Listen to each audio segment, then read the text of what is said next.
बिस्मिल्लाहिर्रहमानिर्रहीम। मेरा नाम है जी डॉक्टर मोहम्मद नदीम और आज हम बात करेंगे असिस्टेड काविंग पे।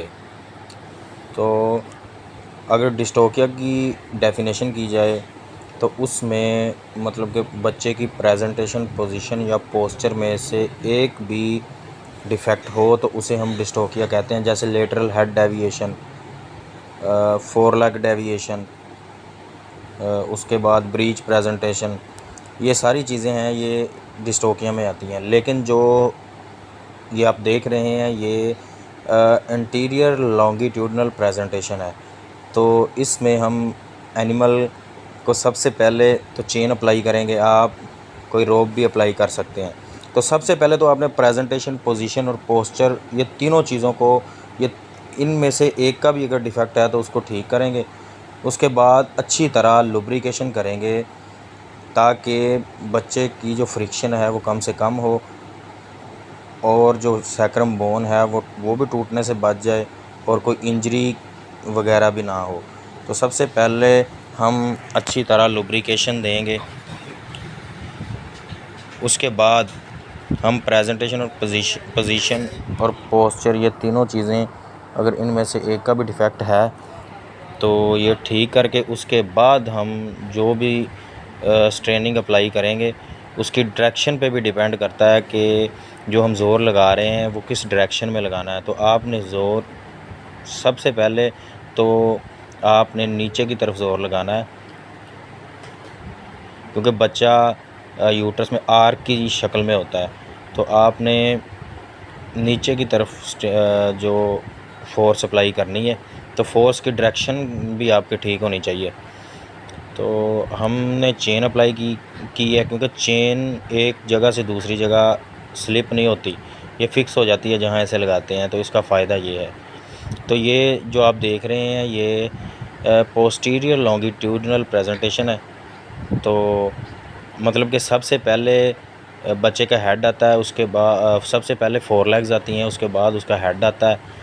तो लेकिन इस कंडीशन में सबसे पहले बच्चे की पिछली टांगें आई हैं और टेल। ये मतलब कि बच्चा उल्टा नहीं कह सकते, लोकल ज़बान में इसे उल्टा भी कहते हैं, लेकिन इसकी जो पोजीशन है वो पोस्टीरियर लॉन्गिट्यूडनल है। इंटीरियर लॉन्गिट्यूडनल जो है प्रेजेंटेशन वो नॉर्मल होती है और पोस्टीरियर लॉन्गिट्यूडनल नॉर्मल होती है।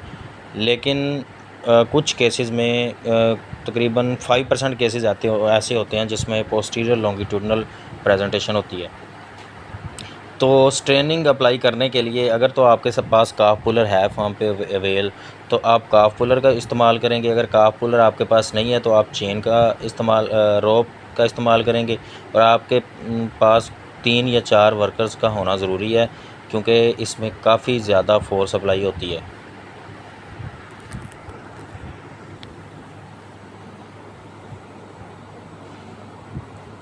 आपने वल्वा को पकड़ के ऊपर की तरफ खींचना है ताकि जो उसकी हाइंड लेग्स हैं वो अच्छे तरीके से बाहर आ सकें। अगर हाइंड लेग्स बाहर आ गई तो बच्चा आसानी से बाहर आ जाएगा।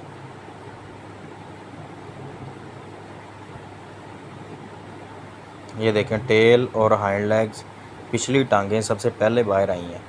तो आपने लुब्रिकेशन अप्लाई करनी है।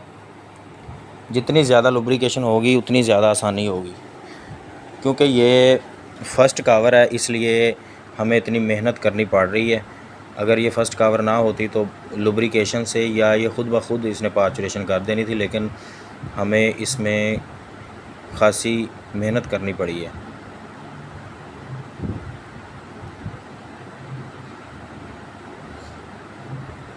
ये बच्चा माशाल्लाह एक्टिव है, लेकिन इस कंडीशन में बच्चे को एस्पायरेशन होने के चांसेस ज़्यादा होते हैं, बच्चे के मुंह में फ्लूइड जाने के चांसेस ज़्यादा होते हैं, क्योंकि बच्चे का मुंह अंदर की तरफ होता है। तो इसमें बच्चे के मुंह में फ्लूइड जाने के, एमनियोटिक फ्लूइड जाने के चांसेस ज़्यादा होते हैं, बच्चे की डेथ के चांसेस ज़्यादा होते हैं। तो इसलिए इसमें देर नहीं करनी चाहिए। तो अब बच्चे को उल्टा लटकाएंगे ताकि जो भी फ्लूइड इसके लंग्स में गया है वो बाहर आ सके, और इसे मसाज करेंगे, इसकी अच्छे तरीके से मसाज करेंगे। ताकि जो भी इसके लंग्स में फ्लूइड है वो नीचे आ सके। अच्छे तरीके से इसका मुंह भी साफ़ करेंगे, इसके कानों को भी साफ़ करेंगे। ये देखें, ये फ्लूइड जो लंग्स में फ्लूइड गया था वो निकल रहा है बबल की शक्ल में। बच्चा माशाल्लाह एक्टिव है, लेकिन अगर हम इसमें कुछ देर करते, कुछ टाइम और देते तो ये स्टिल बर्थ भी हो सकती थी। स्टिल बर्थ का मतलब है कि बच्चे की डेथ हो सकती थी माँ के पेट के अंदर। तो इससे बचने के लिए हमने बच्चे की टाइमली काविंग करवाई है, क्योंकि इसकी जो प्रेजेंटेशन थी वो पोस्टीरियर लॉन्गिट्यूडनल थी, क्योंकि पिछली टांगें पहले आई हैं और टेल पहले आई है। जो बच्चे का हेड था वो माँ के पेट के अंदर ही था, जिसकी वजह से यूट्रस के अंदर था हेड, जिसकी वजह से इसे एस्पायरेशन नमूनिया होने के चांसेस बहुत ज़्यादा थे। तो टाइमली हमने काविंग का डिसीजन इसलिए लिया ताकि बच्चे को कोई नुकसान ना हो। तो माशाल्लाह बच्चा बिल्कुल एक्टिव है। मसाज करने के बाद आप इसके नोस्ट्रल्स को भी अच्छे तरीके से साफ़ करेंगे ताकि कोई भी फ्लूइड इसके नोस्ट्रल्स में या इसके लंग्स में ना रह जाए।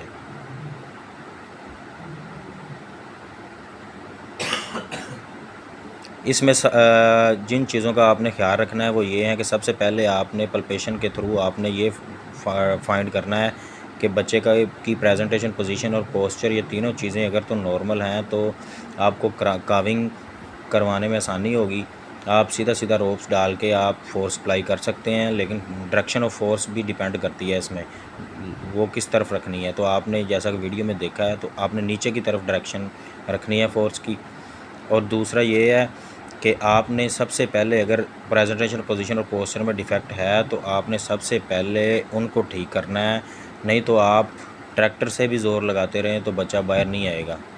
तो इससे बचने के लिए आपने सबसे पहले प्रेजेंटेशन, पोजीशन और पोस्चर को ठीक करना है। असिस्टेड काविंग का मतलब ये है कि आप जो खुद असिस्ट करते हैं, काओ ज़ोर लगाती है और आप साथ असिस्ट करते हैं, लेकिन इसमें प्रेजेंटेशन, पोजीशन और पोस्चर का डिफ़ेक्ट नहीं होता। Thank you. आज के लिए इतना काफ़ी है। अल्लाह हाफ़िज़।